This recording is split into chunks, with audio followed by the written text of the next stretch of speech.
감사합니다. 날로 일신 날로 또 새롭게 또 더 멋진 찬양으로 영광의 찬양을 올려드리는 성가대에게 격려해 그리고 하나님께 영광의 박수를 함께 올려드리겠습니다. 박수로 감사합니다. 2000년 교회 역사 가운데 수도자의 3대 서약 내지는 복음 3덕이라는 것이 있습니다. 그 복음 3덕은 첫 번째는 순결, 그리고 두 번째는 청빈, 그리고 세 번째는 순명.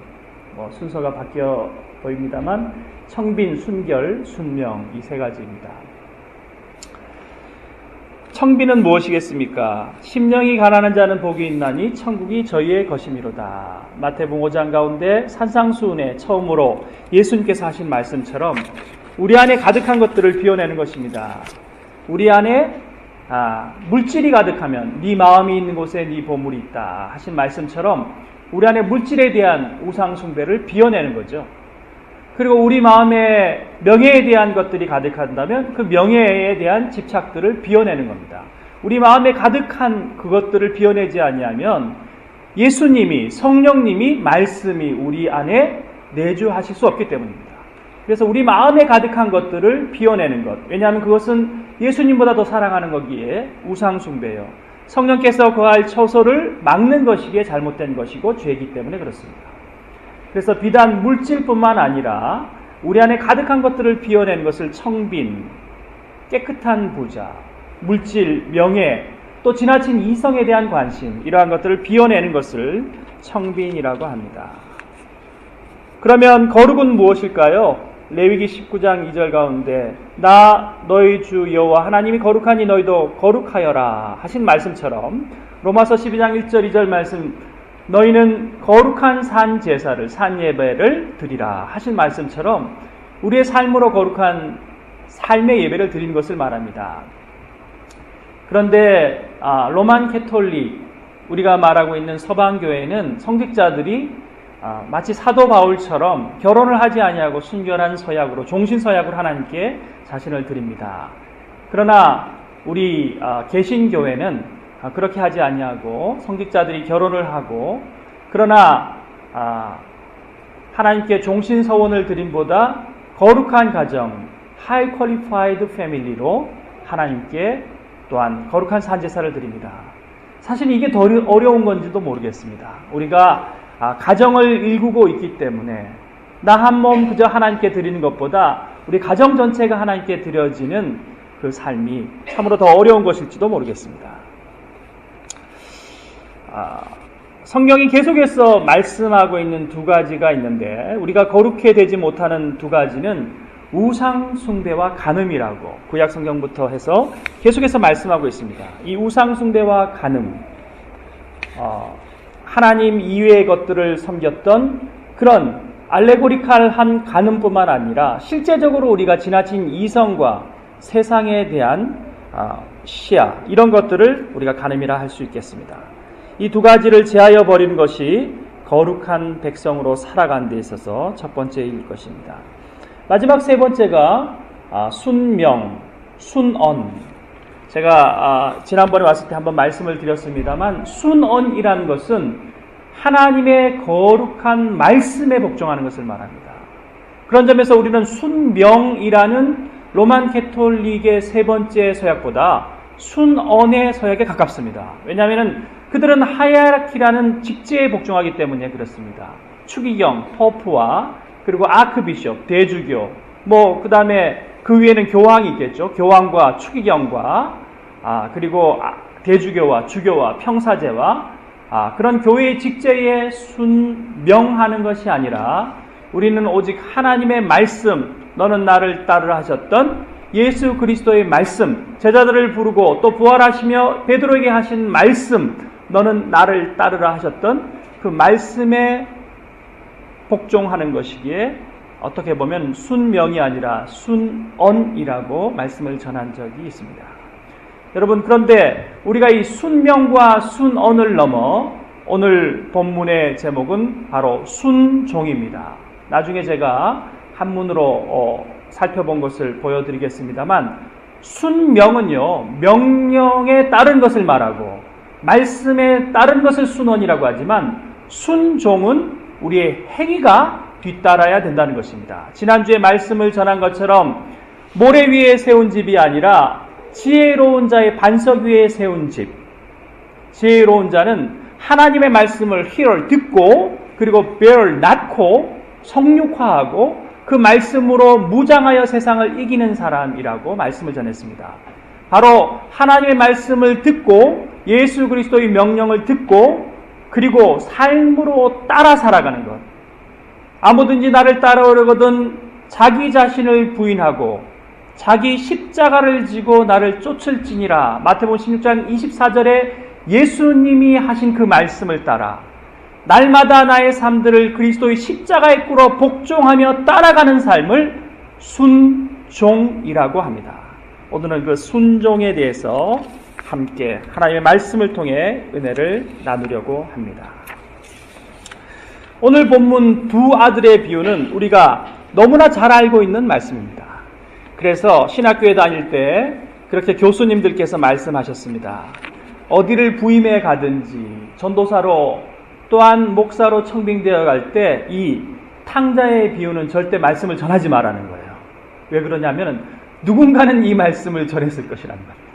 그만큼 우리 모두에게 너무나 주일학교 때부터 잘 알려져 있는, 그래서 이야기를 다 꿰고 있는 그런 말씀입니다. 그런데 이 말씀이 오늘 우리에게 무엇을 전하고 있습니까? 제가 본문을 다시 한번 재경청할 수 있도록 전하려고 합니다. 두 아들이 있었습니다. 둘째 아들은 아버지에게 재산을 나눠달라고 합니다. 그리고 나아가서 먼 나라에 그 재산을 가지고 그 분깃을 가지고 와서 허랑방탕하게 창기와 함께 서버리고 탕진하여 버립니다. 그리고 그 나라의 시민권을 가진 사람에게 종살이를 합니다. 그랬더니 그를 저 돼지를 치는 벌판으로 보내고 거기서 돼지의 쥐염 열매를 가지고 허기를 채우는 시세가 됩니다. 아니 가만히 생각해 보니까 내 아버지의 집에는 이스라엘 나라, 유대 나라에는 내 아버지가 품꾼, 종들을 많이 부리고 있는데 차라리 내가 남의 나라에 종살이 하는 것보다 아버지에게 가서 아버지의 품에서 그 품꾼의 하나와 같이 있더라도 낫지 않겠느냐. 내가 하나님과 아버지 앞에 죄를 지었구나. 하나님과 하늘과 내 육신의 아버지 앞에 죄를 지었구나. 그리고는 이제 돌아갑니다. 회개하며 돌아가는 그 아들을 멀리서, 옛 성경에는 상거가 먼데 그렇게 나와 있고요. 바뀐 개역 한글판에는 거리가 아직 먼데, 거리가 멀어도 아버지는 이미 알고 계시는 겁니다. 집 나간 아들이 돌아오기를 문을 열고 기다리시는 아버지. 아버지는 멀리서 아들이 오는 것을 보고 너무 기뻐하시며 종들을 시켜서 그 제일 좋은 옷과 신을 신기고 손에 다시 아들의 상징인 가락지를 끼워주고 그 집에 있는 가장 살찐 송아지를 잡아서 이른 아들을 위하여 기뻐하며 잔치를 베풉니다. 그런데 문제는 여기에 있습니다. 밭에 나가서 열심히 순명하여 순언하여 아버지의 명령을 쫓아, 오늘 본문에도 그렇게 나와 있죠. 아버지의 명을 한 번도 어긴 적이 있었습니까? 아버지의 명령을 어긴 적이 없이 밭에 나가서 일하고 있던 아들이 돌아오다가 큰아들이 와서 그 광경을 봅니다. 갑자기 경쟁심과 질투심과 온갖 비교의식이 생겨나며 종에게 묻습니다. 이 무슨 일인가 확신을 하고 싶었던 거죠. 자기 예상과 맞았습니다. 바로 작은 아들, 동생이 돌아왔는데 허랑방탕하게 창기와 함께 자기의 분깃을 다 써버린 동생이 돌아왔는데 아버지는 무엇이 기쁘다고 그를 초달하고 매질하지 않냐고 오히려 살찐 송아지를 잡고 제일 좋은 옷과 제일 좋은 신을 신겨서 잔치를 베풀고 있는 것이 아닙니다. 내가 들어가지 못하겠다고 합니다. 나는 거기에 들어가지 않겠다. 그리고 아버지에게 따집니다. 저를 위해서는 제 친구들과 함께 즐기도록 작은 염소 새끼 한 마리 잡은 적이 있습니까? 그런데 살찐 송아지를 잡아 이 방탕한 탕자인 아들을, 둘째 녀석을, 동생을 이렇게 환대하시다니요. 아버지가 마지막에 말씀합니다. 네 동생은 죽었다가 살아났으며 잃었다가 얻었기로 우리가 즐거워하고 기뻐하는 것이 마땅하지 아니하냐. 이 돌아온 탕자의 귀한, 우리 연길을 타고 조금 올라가다 보면 우리 조경호 목사님 집 다다르기 전에 데이브레이크라는 라리시 공동체가 있습니다. 거기서 우리가 아는 21세기 최후의 영성가라는 헨리 나우엔이 마지막에 장애인들을 섬기며 죽어갔습니다. 예일대학과 하버드의 교수직을 버리고 그는 토론토라는, 미국이 아닌 토론토라는 곳으로 와서 거기서 그야말로 평생을 지체장애, 정신박약아들과 함께 마지막을 살다 갔습니다. 그가 지은 책 중에 탕자의 귀환, The Return of the Prodigal Son이라는 그런 책이 있습니다. 이 책에는 러시아의 페테스부르크의 에르미타추 박물관에 보관되어 있는 렘브란트의 탕자의 귀환, 그 그림을 보고 얻은 영감, 바로 또 오늘 누가복음 15장 말씀을 통하여 얻은 자신의 영감을 잘 기록한 그러한 책입니다. 한번 그 렘브란트의 약간 좀 화면을 좀 넓혀주시면 좋겠는데, 줌을 올려주셔서 빛이 어디를 바라보고 있습니까? 지금 둘째 아들이 돌아와 있습니다. 그런데 이 조명, 이 그림의 조명은요, 이 아버지를 향하고 있습니다. 바로 아버지가 우리 하나님을 가르치고 있다는 말씀입니다. 아버지는 눈을 감고 있습니다. 육신의 눈이 아닌 영적인 눈으로 이 집 나갔다 돌아온 탕자를 안고 있는 것입니다. 그런데 제일 끝에 서 있는 저 키가 제일 큰 사람이 큰아들입니다. 큰아들의 손을 보십시오. 한 손은 어둠 가운데, 한 손은 빛 가운데 있습니다. 지금 갈등하고 있는 것입니다. 분노와 그리고 기쁨이 그 안에 공존하고 있으면서도 결국에는 아버지를 향한 그 눈빛으로 보아서는 그는 아버지에게 순명하고 있는 것입니다. 무릎을 꿇고 아버지의 품에 안겨있는 작은 아들을 보십시오. 그는 이미 머리가 다 짧게 잘려버린, 개성을 잃어버린, 모든 것을 잃어버린 아들임을 직감케 합니다. 발을 보십시오. 한 발은 신발이 완전히 벗겨졌고 한 발에는 찢어진 신발이 반쯤 벗겨져 있습니다. 얼마나 고난과 역경의 삶을 살았는지를 표현하고 있습니다. 그러나 아직 그의 허리춤에는 단검이 있습니다. 아들의 상징인 검을 가지고 있는 것입니다. 아버지의 아들이라는 유일한 증거가 바로 저 검입니다. 헨리 나우는 이 모습을 보며 두 팔과 무릎 젖은 머리로 다시 어머니의 뱃속 모태로 돌아가려는, 본향을 향하여, 영원한 안식을 향하여 돌아가려는 우리 인간의 모습을 저 탕자의 비유, 이 돌아온 탕자의, 렘브란트의 돌아온 탕자는 표현하고 있다고 이렇게 설명하고 있습니다. 여러분, 과연 우리가 함께 읽고 또 함께 본 이 탕자의 비유에서 주인공이 누구라고 여러분들은 생각하십니까? 우리들은 주일학교 때부터 이 탕자의 이야기, 누가복음 15장의 이야기의 주인공은 탕자, 둘째 아들이라고 생각을 해왔습니다. 그런데 오늘은 우리가 렉시오 디비나는 2000년 교회 역사에서 내 입장으로 말씀을 보는 것이 아니라 하나님의 말씀, 살아 역사하신 하나님의 말씀이 나를 도리어 읽을 수 있도록, 내가 능동형이 아닌 수동형이 되었어, 액티브가 아닌 패시브가 되었어, 하나님의 말씀이 내 안에 역사하시도록 나를 열어놓는 독서법을 말합니다. 이것을 로만 캐톨릭 그리고 동방정교회에서는 계속해서 가지고 있는데 21세기 우리 개신교회에서는 다시 영성신학이 조명을 받으면서 다시 렉시오 디비나, 말씀이 나를 읽도록 하자, 그런 운동이 전개되고 있습니다. 이 렉시오 디비나로 이 말씀을 다시 읽어본다면 우리가 새로운 각도, 하나님의 마음으로, 하나님 아버지께서, 예수 그리스도께서 우리에게 왜 이 말씀을 하셨는지 그 의도들을 알 수 있을 것입니다. 여러분, 사실 이 탕자의 비유라는 성경에 나타나는 이 소제목은 독일어 성경에 처음으로 쓰여져 있습니다. 성경 어디를 읽어봐도, 누가복음 15장 11절에 32절까지 어디를 읽어봐도 탕자라는 단어는 나오지 않아요. 그런데 왜 갑자기 탕자의 비유가 되었습니까? 이것은 1517년 독일의 마르틴 루터가 종교개혁을 일으키고 당시 구텐베르그가 금속 활자를 통하여서 모든 라틴어 성경이 독일어로 번역되면서 첫 번째는 지적인 확장이 일어났죠. 모든 책들이 평민이나 귀족 모두에게 읽히게 되며 모두가 문맹에서 자유함을 얻게 되고, 두 번째는 복음이 급속도로 유럽과 전 세계로 증거될 수 있는 선교의 발판이 되었습니다. 그때 독일어 성경 소제목에 처음으로 탕자의 비유라고 독일 성경 번역가가 섰기 때문에 그것이 계속해서 그 다음에 킹 제임스 버전 영어 성경으로 번역되었죠. 그리고 그것이 다시 중국어 성경으로, 그리고 한국어 성경으로 번역되면서 탕자의 비유라는 제목이 계속해서 이곳에 존재했기 때문에 탕자의 비유라고 우리가 잘 알고 있지만, 탕자의 비유라는 구절은 성경 어느 곳에도 찾아볼 수 없습니다. 여러분, 첫 번째로 우리가 주인공을 둘째 아들 탕자로 생각하는 그런 의견들이 있습니다. 우리 모두가 그렇게 생각하고 있죠. 그 의견에 따라서 이 말씀을 본다면요, 누가복음 15장 오늘 본문의 1절 2절을 보아야 됩니다. 모든 세리와 죄인들이 말씀을 들으러 가까이 나오니 바리새인과 서기관들이 수군거려 이르되 이 사람이 죄인을 영접하고 음식을 같이 먹는다 하더라. 죄인과 세리를 향하여 하나님께서, 예수 그리스도께서 하신 말씀이구나.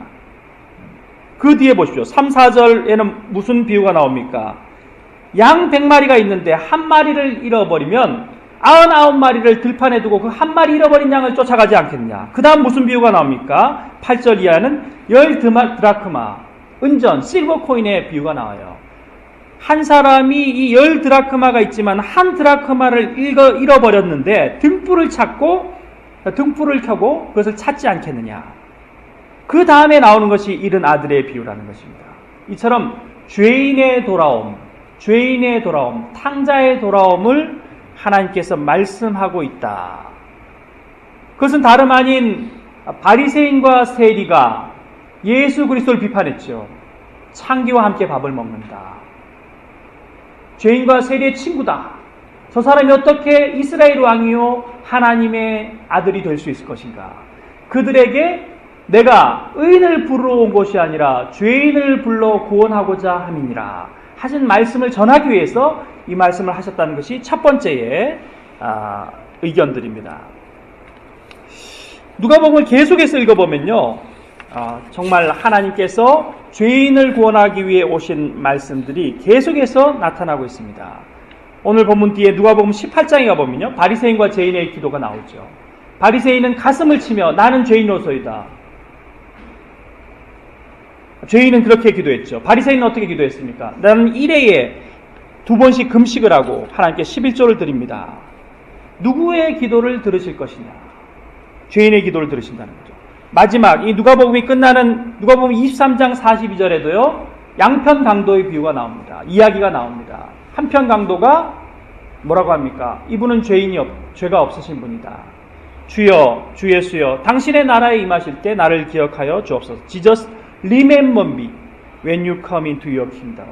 이렇게 고백합니다. 네가 나와 함께 오늘 낙원에가 이르리라. 죄인을 구하러 오신 예수 그리스도의 메시지가 누가복음 전체의 면면이 흘러내리는 것입니다. 두 번째는요, 주인공이 아버지라는 의견입니다. 이것은 신약학자 요아킴 예레미야스가 주장하고 있는 의견입니다. 왜 그러냐 하면요, 이 오늘 본문의 처음 시작을 한번 보십시오. 누가복음 15장 11절 본문이 어떻게 시작하고 있습니까? 또 이르시되 어떤 사람에게 두 아들이 있는데, 어떤 사람이 주인공인 거예요. 어떤 사람에게 두 아들이 있는데, 두 아들이 주인공이 아니고 포커스가 아니라 어떤 사람, 바로 아버지 하나님이 이 비유의 주인공이라는 겁니다. 포커스가 하나님께 맞춰져 있다는 것입니다. 그리고 두 번째 증거는요, 바로 오늘 본문에는 어머니가 나오지 않고 있어요. 오늘 탕자의 비유에는 어머니가 없어요. 왜 어머니가 없겠느냐는 거예요. 요아킴 예레미야스입니다. 어머니가 있었으면 어떻겠습니까? 난리가 났을 겁니다. 아빠가 먼저 버선발로 나가기 전에 마당에 먼저 나가서 아들 목을 끌어안고 울 것 아닙니까? 그리고 비판하는 큰아들을 막 엉덩이를 때리면서까지 말렸을 것 아닙니까? 그런 극성맞은 모습이 나오지 않는다는 거예요. 그것으로 보아서 분명히 요아킴 예레미야스의 의견에 의하면 오늘 본문의 주인공은 하나님 아버지라는 거예요. 하나님 아버지의 입장에서 이 본문을 보면요, 바로 오늘 본문의 메시지는 용서입니다. 용서.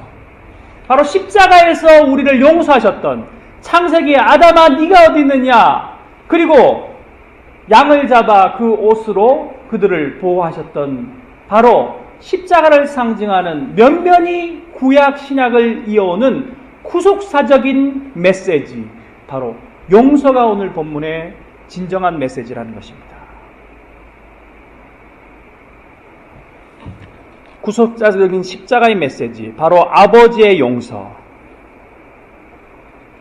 그렇다면 마지막 세 번째의 신학계의 의견은요, 바로 주인공이 큰 아들이라는 것입니다. 이것은 프레드릭 윌리엄 단커, 그리고 아까 말씀드렸던 헨리 나우엔, 이 두 사람의 입장입니다. 이들은 왜 주인공이 큰 아들이라고 하느냐? 영성의 대가 헨리 나우엔이 먼저 이렇게 얘기하고 있습니다. 나 자신은 매우 책임감이 강하고 전통적이며 가정중심적인 사람이었다. 나는 분명 큰 아들이었다. 나는 아버지의 농장에서 아주 열심히 일해왔지만 집에 거하는 그 기쁨을 전혀 맛보지 못하였다.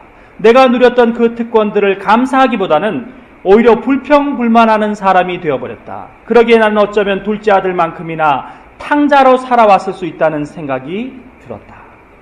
그는 탕자의 귀환이라는 그의 책에서 이렇게 자기 자신을 회개하고 있습니다. 여러분, 큰 아들에게 아버지는 뭐라고 마지막 절에 말씀하십니까? 예, 너는 항상 나와 함께 있으니 내 것이 다 너의 것이다. 여러분, 예수님을 원망하고 있던 바리새인과 서기관, 그들은 어쩌면 예수님의 말씀처럼 너의 의가 바리새인과 서기관보다 더 낫지 않고는 결단코 천국에 이르지 못하리라 하신 말씀처럼 어떻게 보면 종교적으로 열심히 특심이었던 사람이었고, 하나님의 전, 그들이 얘기하고 있던 회당, 시나고그를 지키고 있던 율법에 능통한 사람이었고, 하나님의 말씀 가운데 거하고 있던 사람들이었습니다. 여러분, 어쩌면 우리가 이 바리새인과 서기관과 율법사처럼, 큰아들처럼 그저 교회에서 예배드리고 그저 11조를 하고 그저 하나님의 그늘 안에 거하고 있기 때문에 그저 우리는 천국에 갈 것이라고 막연히 평안히 생각하고 있는 그런 그리스도인들은 아닙니까? 오늘 본문의 비유에 나타난 큰아들이 바로 우리 자신의 모습은 아닙니까?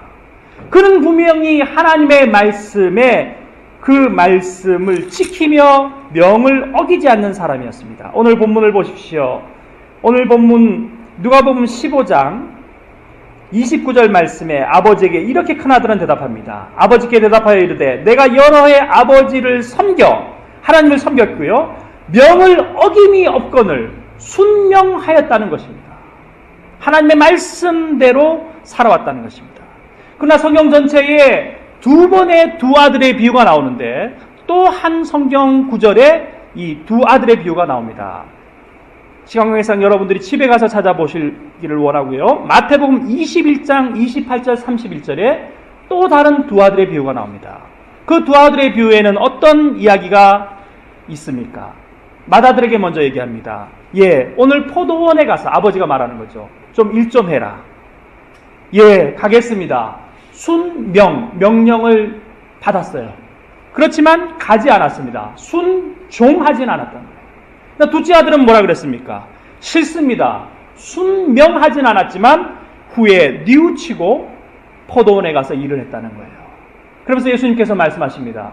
누가 하나님의 말씀을 들은 자냐? 순명한 사람입니까? 순종한 사람이냐는 거죠. 우리는 때로는 하나님의 말씀을 듣습니다. 귀로는 듣고 이해합니다. 내 이성이 그것을 받아들입니다. 그러나 삶으로 순종하여 살아가진 않습니다. 그저 큰아들처럼 명령을 받고 그저 하나님 아버지의 그늘, 아버지의 집을 떠나고 있지는 않습니다만 순종한 그리스도인의 삶을 살지는 않습니다.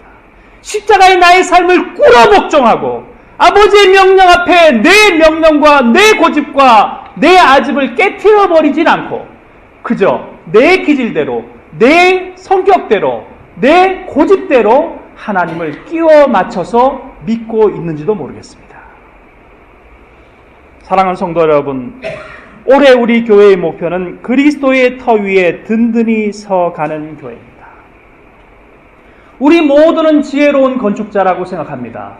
모두가 교회에서 벽돌이 되어 아름다운 빌딩들을, 거룩한 눈에 보이지 않는 페이스 커뮤니티를 짓고 있는 일원이라고 생각합니다. 그렇지만 여러분, 아버지의 마음을 아는 자만이 모래 위가 아닌 반석 위에 집을 짓는 자입니다. 아버지의 마음은 무엇입니까? 아버지, 당신의 눈물이 있는 곳에 내가 있기를 원합니다. 아버지의 시선이 머무는 곳에 내가 있기를 원합니다. 아버지의 뜻은 어디에 있습니까? 요한복음 17장 3절 말씀, 영생은 곧 유일하신 참 하나님과 그의 보내신 자 예수 그리스도를 아는 것이다. 빌립보서 2장 5절 이하의 말씀, 너희 안에 이 마음을 품으라. 예수 그리스도의 마음이니. 영생을 얻은 그리스도의 백성들은 하나님 아버지의 마음을 먼저 헤아려 드려야 됩니다. 여러분, 렉시오 디비나는 바로 아버지의 마음으로 성경을 읽는 것입니다. 내 눈과 내 시야로 성경을 내 뜻대로 내가 조명하고 내 판단대로 적용하는 것이 아니라 아버지의 뜻이 이 말씀 가운데 어디에 있는지를 읽는 것이 바로 성독 렉시오 디비나입니다. 이 렉시오 디비나로 성경을 읽을 때에 우리가 달리 볼 수 있는 말씀 중에 한 구절이 누가복음 10장 38절 이하에 있는 마르다와 마리아의 비유입니다. 우리는 통상적으로 이 마르다와 마리아의 비유에서 예수님께서는 마리아, 바로 예수님의 신방 오신 그 발 아래서 말씀을 청종하는 마리아가 옳고, 신방 온 예수님을 드리려고 분주히 움직이는 이 마르다는 분주한 여인으로 이렇게 생각을 합니다. 저도 그렇게 전하셨습니다. 하필이면 제가 대구 삼덕교회에서 이 말씀을 중등부 아이들에게 전하는데 우리 중등부 선생님 중에 한 여성분의 이름이 분주가 있었어요. 그래가지고 분주가 되지 말고 말씀을 듣는 말씀의 이쁜이가 됩시다 했더니 그 선생님이 상처를 받으신 거예요. 여기는 분주라는 이름 없으시죠? 자, 이 분주히 움직이는 마르다. 그러나 사실 여러분, 목사님이 신방 오셨을 때 생각해 보십시오. 우리는 마르다예요. 마리아가 아닙니다. 마리아는 누굽니까? 구역장님이 마리아죠. 열심히 말씀 좀 들어요. 김 집사님, 이 집사님 그만 내와요. 참외 다 먹었어요. 밥 다 먹었어요. 그렇지만 우리는 목사님에게, 신방대원에게, 장로님에게 이 더운 날씨에 우리 집에 신방 오신 그분들에게 한 점이라도 더 먹이려고, 냉수 한 그릇이라도 더 대접하려고 분주히 움직이는 마르다와 같은 사람입니다. 집에 가서 한번 본문을 열심히 읽어보십시오. 예수님의 시선은요, 말씀에 청종하는 마리아에게 있지 않냐고. 예수님의 말씀은 계속해서 마르다에게 하시는 말씀이에요. 마르다야, 마르다야 두 번이나 부르시면서 마리아처럼 이곳에 와서 앉아서 청종하라. 마르다에게 하시는 말씀. 예수님의 시선은 마르다에게 있었던 것입니다. 우리도 자녀를 키우면서 어떻습니까? 말 잘 듣는 아이보다는 말을 안 듣는 아이에게 더 마음이 가잖아요. 그죠? 그런 것처럼 주님의 마음으로 성경을 읽는 것이 렉시오 디비나입니다. 다음 장면을 한번 보여주십시오. 이분은 조영남, 우리가 아는 한국 기독교에게 유명한 탕자입니다. 얼마 전에는 또 위작, 화투 그림을 대작해서 문제를 일으켰던 분인데, 제가 이제 한국에서 부목사로 있을 때 저희 교회 우리 조경남 지사님하고도 아주 친구이신 그 윤영주 장로님께서 우리 교회를 방문한 적이 있었습니다. 윤영주 장로님이 그런 얘기를 하세요. 참 조영남 형님 안타깝다는 거예요. 자기하고 같이 서울 동신교회에서 같이 성가대를 하고, 그리고 그 고난 주간에 그 조영남 학생이 고등학생이었죠 그때, 성가대를 쓰면서 혼자 솔로로 그 주님 가신 길 십자가를 찬양하는데 온 동신교회 권사님부터 해서 모든 성도들이 다 눈물바다가 됐다는 거예요. 그렇게 하나님을 위해 살던 사람이 미국 플로리다의 트리니티 신학교에 갔다가 이혼을 하고 가정을 잃어버리고 탕화가 되어서 돌아왔다는 거예요. 여러분, 예수의 삿발을 잡다. 아직까지 삿발을 잡고 있는 거예요. 예수님을 놓지 못합니다. 왜 그렇습니까? 그의 아버지 조승초 씨는 평생을 장터에서 화투장으로 도박을 하고 노름을 하던 사람이었습니다. 그의 어머니 김정신 권사님은 아들과 아버지를 위해서 눈물로 기도하는 신앙의 권사님이었다는 거예요. 이 아버지와 어머니의 모습이 다 그 안에 있다는 겁니다. 그런데 자기가 초등학교 5학년 때, 조영남 씨가 초등학교 5학년 때 모든 식구들을 다 예배당으로 내몰았다는 거예요. 왜냐하면 예배당에 가야지 자기가 마음 놓고 노름판에 가서 노름을 할 수 있기 때문에. 그래서 조영남 씨가 아직 화투장을 그리는 거예요. 그래서 모든 가족들을 교회의 보호 아래 다 보내놓고 자신은 장터에 가서 다시 노름을 시작했다는 겁니다. 그러나 얼마 지나지 않아서 중풍이 그에게 왔단 말이에요. 그래서 중풍으로 반신불구가 됐어야지 이제 장터에서 돌아와서 안방으로 들어오기 시작했다는 겁니다. 그래서 어머니는 한편에는 남양분유 오줌 깡통을 하나 두고 한편에는 빨간 책, 옛날에는 성경책 옆면이 이제 빨간색으로 칠해졌어요. 빨간 성경책을 들여매줬더니만 이 오줌 깡통을 옆에 두고 그리고 이 빨간 성경책을 읽으면서 마지막 13년을 그렇게 가족들, 특별히 부인이었던 김정신 권사님의 간병을 받으며 쓸쓸히 죽어갔다는 겁니다. 그리고는 이 책을 읽어보면은 그런 어머니와 아버지 사이에서 어머니의 신앙과 아버지의 이 노름판 세상 속에서 난 아직도 예수님의 삿발을 잡고 있다. 이렇게 책은 끝나고 있습니다. 여러분, 예수님의 삿발을 잡으면 잡고 있을수록 자기 자신에게는 손해입니다. 그걸 알지 못하는 거예요. 여러분, 그러나 조영남 씨뿐만 아니라 여러분도 마찬가지입니다. 예수님을 놓지는 못하고 있는 거예요. 주일날 교회는 나옵니다. 아버지의 품이라고 나오지만 주중에는요, 노름판은 아니지만 세상 가운데서 이처럼 살아가고 있습니다. 이것은 순명이 아니고 이것은 순원이 아니고 이것은 순종이 아닙니다. 여러분, 바로 이 책은 현대를 살아가고 있는 우리 그리스도인들의 자화상을 보여주고 있습니다. 히브리서 12장 4절은 우리에게 말씀합니다. 너희가 죄와 싸우되 아직 너희가 피 흘리기까지 대항하지 않고 있구나. 로마서 12장 21절은 우리에게 말씀합니다. 선으로 악을 이기라. 여러분, 우리 안에 계속해서 이 조영남 씨의 마음 가운데 조승초 씨와 그리고 김정남 권사님의 신앙의 마음이 싸우듯이 우리 안에도 계속해서 이런 갈등들이 생겨납니다. 그런데 선으로 악을 이겨야 되는데요, 우리는 어떻게 됩니까? 악이 여전히 승리하고 있는 거예요. 그럼 무엇만 남습니까? 악만 남는 겁니다. 이민사회 가운데 악만 남는 거예요. 악만 남. 여러분, 그렇게 살아가고 있어서야 되겠습니까? 여러분, 말씀을 맺으려고 합니다. 우리는 어떻게 보면 오늘 본문에 말씀하고 있는 큰아들과 같은 존재입니다. 그러나 주님께서는 우리에게 말씀하십니다. 마태복음 11장 29절 30절 나의 명예를 메고 내게 배우라. 내 멍에는 쉽고 가벼움이라. 왜 세상의 명예와 주님의 명예 두 개를 메고 괴로워하고 계십니까? 왜 아버지의 그늘 안에 있다고 순명하고 순종하고 있다고 생각하십니까? 순종은 바로 삶이 뒤따르는 그리스도인의 삶, 십자가 앞에 자기 자신을 꿇어 복종하는 삶입니다. 사랑하는 성도 여러분, 주님께서는 우리를 기다리고 계십니다. 아버지와 하늘 앞에 죄를 회개하고 주님의 집으로 어서 빨리 돌아옵시다. 탕자처럼 방황할 때도 다른 찬양이 있습니다. 우리 함께 이 찬양을 신앙 고백하며 하나님께 올려드리겠습니다.